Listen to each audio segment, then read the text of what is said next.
Hey, this is Chris. Hope you're doing well, and welcome to Popcorn Finance, the show where we discuss finance in about the time it takes to make a bag of popcorn.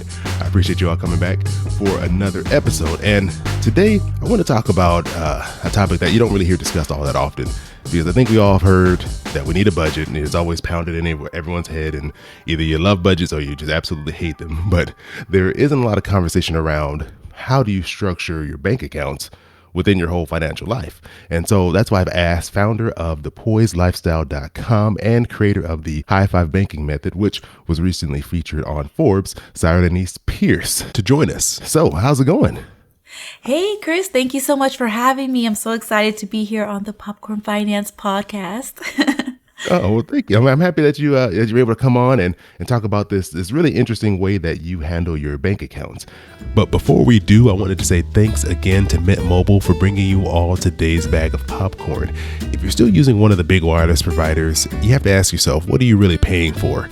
Sometimes I look down at my phone and I'm just trying to watch a simple YouTube video and it won't even work. And I ask myself this very question. And this is where Mint Mobile comes in. Mint Mobile provides the same premium network coverage you're used to, but at a fraction of the cost because everything they do is online.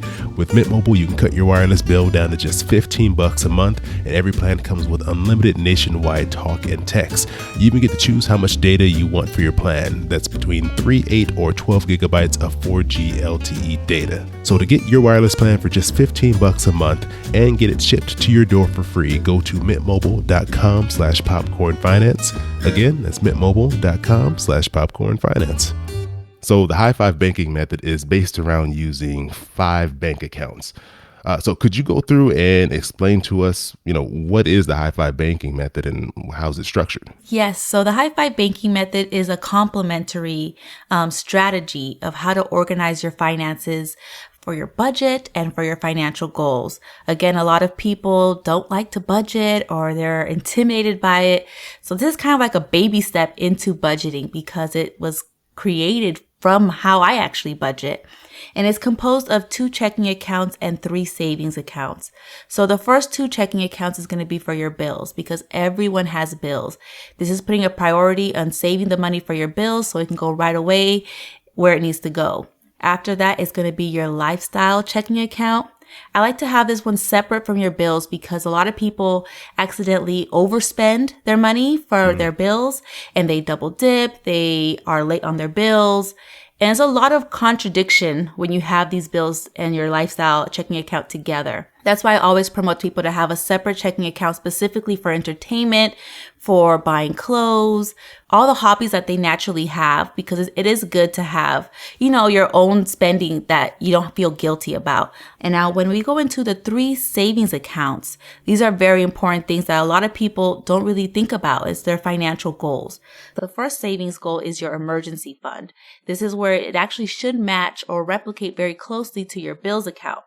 After that is going to be their long-term goals savings account. Not everyone has long-term goals, and I'm very aware of that. But when you do get in the position where you have long-term goals, you know exactly where to save for that. It's going to be in your long-term goals account. This is if you're buying a house, you're saving for a wedding, you're going to have a baby in the future, all of the big purchases that are going to take you longer than a year to realistically save for. And last but not least, your last savings account is going to be your short-term goals account. This account has been very special to me personally because you're pretty much saving for what you want without going into debt for it. And that's the main purpose of this account. So if you want to buy a new iPhone, you want to update your home, you want to save for a mini getaway, all of the small things that you know that you want to do this year, you can save for it in advance without having to go into debt. And that is the High Five Banking Method. Once you have all 5 accounts, you can give your finances a high five.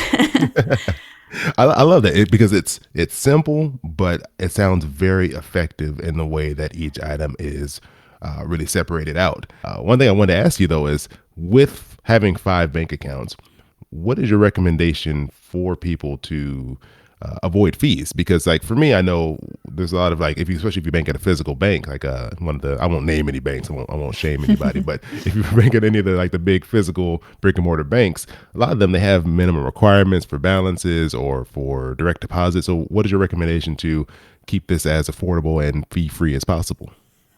There's a lot of like little ways that you can manipulate that.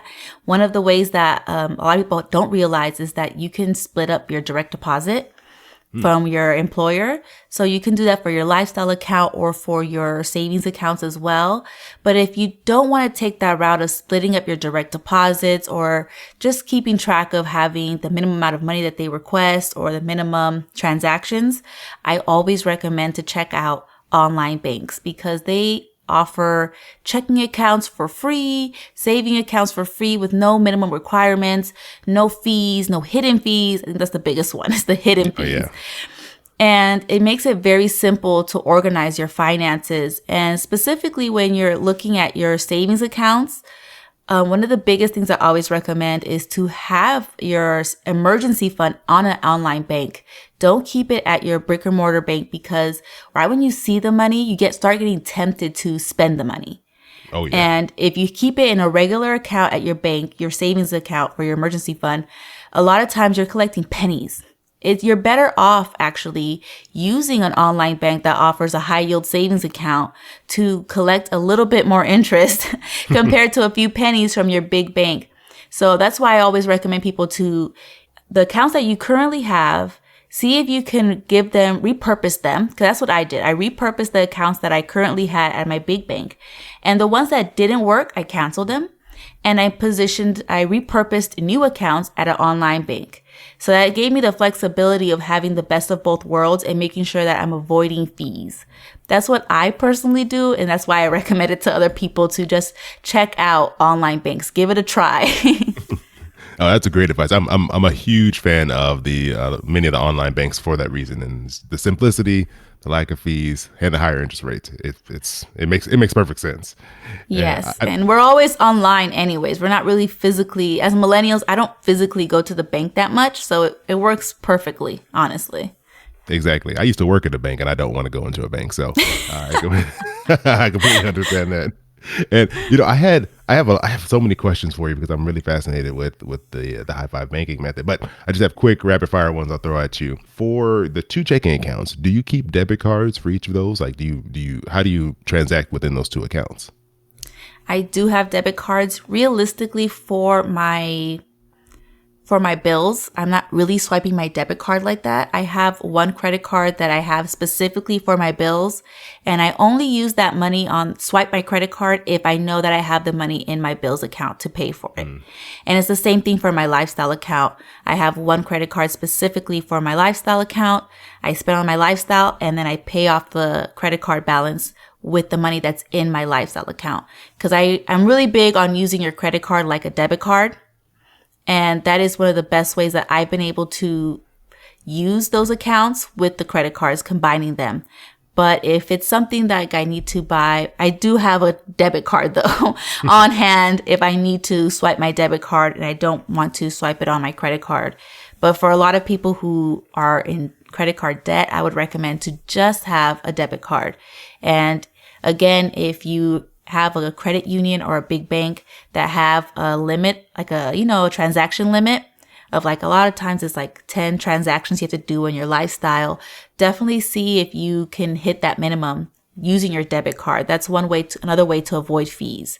So that's what I recommend.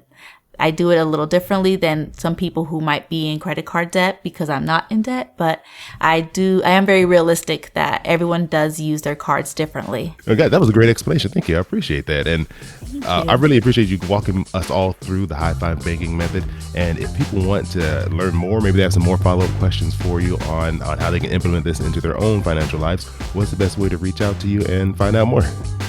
Definitely reach out to me on Instagram. I do Q&A Tuesdays about the high five banking method and other financial topics. Also on my website, thepoiselifestyle.com, you can send me an email or a comment on the actual blog. It's a very detailed blog. So you might get a lot of your answers answered right there. And those are probably the 2 best ways to ask me questions or get more information about the high five banking method.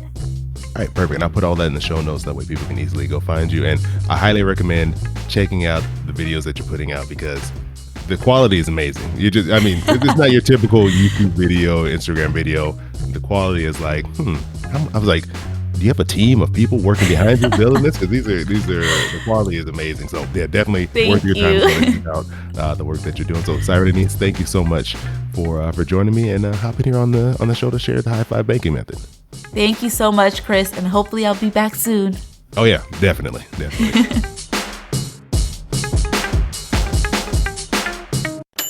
Yeah, boy, keep it poppin' like Mary Poppins.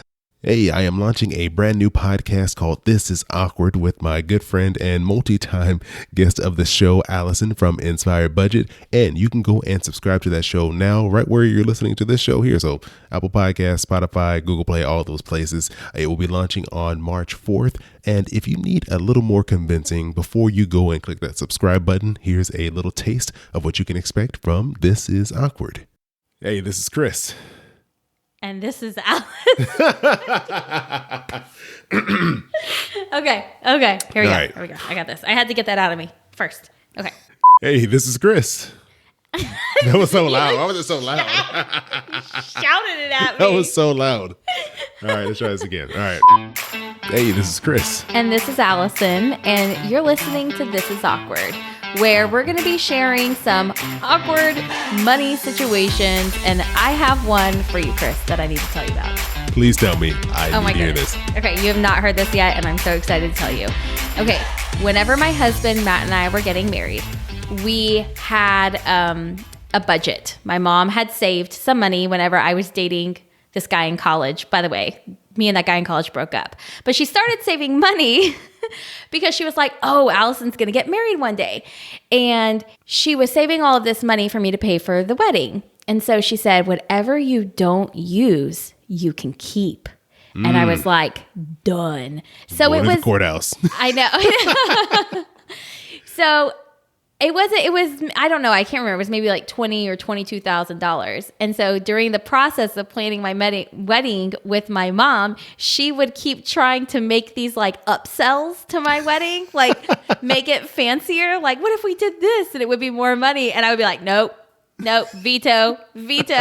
And I think she figured out I was just trying to save money for myself and was probably like, this is awkward. You don't know how much I love that story. And this is why we started this show, because not only is it fun hearing other people's awkward money situations and awkward money stories, we really enjoy discussing them.